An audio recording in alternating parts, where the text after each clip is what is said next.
It's Tuesday morning. You pour your coffee, check your phone, and the forecast says minus -19 degrees. By Friday, permanently. This isn't a movie trailer. Scientists confirm it happens on average every 100,000 years. And the last one ended just 11,700 years ago. So what would actually happen if the Ice Age came back not in 1,000 years but tomorrow? Buckle in, because the answer will terrify you. Within hours, temperatures across the northern hemisphere begin dropping at a rate that meteorologists have never seen. Not gradually, violently. By hour 6, Toronto is at -20. Chicago is buried under a meter of snow. London, which rarely sees frost, is facing blizzard conditions that shut down Heathrow entirely. And here's the terrifying part. The power grid isn't built for this. The United States power grid was designed to handle extremes but not sustained, simultaneous cold across the entire continent. In 2021, Texas lost power for millions after a single cold snap. Now imagine that, everywhere, at the same time. Within 72 hours, blackouts cascade across North America and Europe. Heating systems fail. Fuel supplies freeze literally. The price of everything that requires energy to produce, which is everything, skyrockets overnight. And the food supply, those massive refrigerated trucks keeping grocery stores stocked. They can't move. Roads are impassable. Supply chains, already fragile, simply stop. And that's just day 3. Before we go further, let's get one thing straight. An ice age isn't just a bad winter. An ice age is a period where massive sheets of ice kilometers thick permanently cover large portions of the planet. The last ice age, called the Pleistocene, lasted nearly 2.5 million years. Woolly mammoths were real. Sea levels were 120 meters lower than today. You could walk from Britain to France, from Russia to Alaska. Now here's a fact that will blow your mind. We are technically still in an ice age, specifically an interglacial period called the Holocene. The ice hasn't fully vanished. Antarctica and Greenland still hold enormous ice sheets. What we're experiencing right now is just a warm chapter between the truly brutal frozen eras. Ice ages are triggered by something called Milankovitch cycles, subtle wobbles and tilts in Earth's orbit that change how much sunlight hits different parts of the planet. They happen over tens of thousands of years. But what if those cycles accelerated? What if something tipped the balance? A supervolcano, a massive asteroid, a sudden collapse of ocean currents, and the cold came fast. That's our scenario. And the consequences are almost beyond comprehension. 1 month in, the snow doesn't stop. It accumulates. The ice advances southward at a rate scientists estimate could reach kilometers per year in a rapid onset scenario.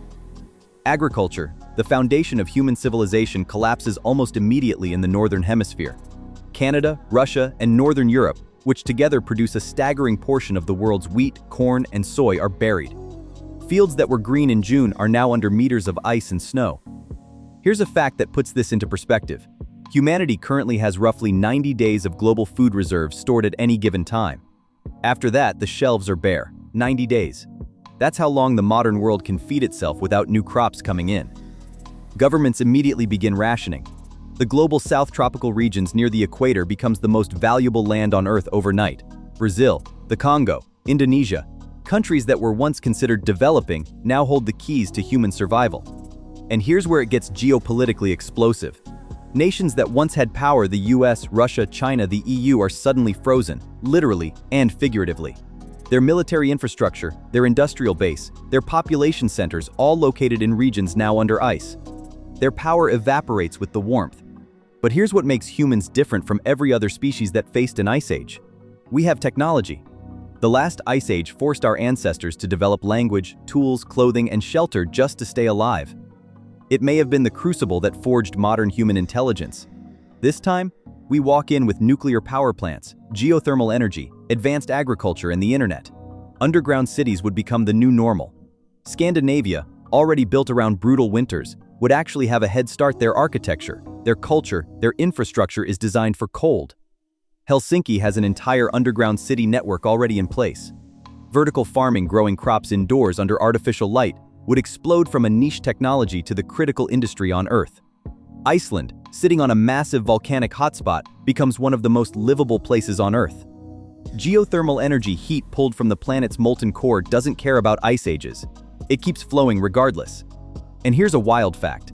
The equatorial belt regions within roughly 30 degrees of the equator would likely remain habitable throughout even a severe ice age. Human civilization wouldn't go extinct, it would just relocate. Picture the entire population of Europe, North America, and Northern Asia, roughly 3 billion people migrating toward the equator.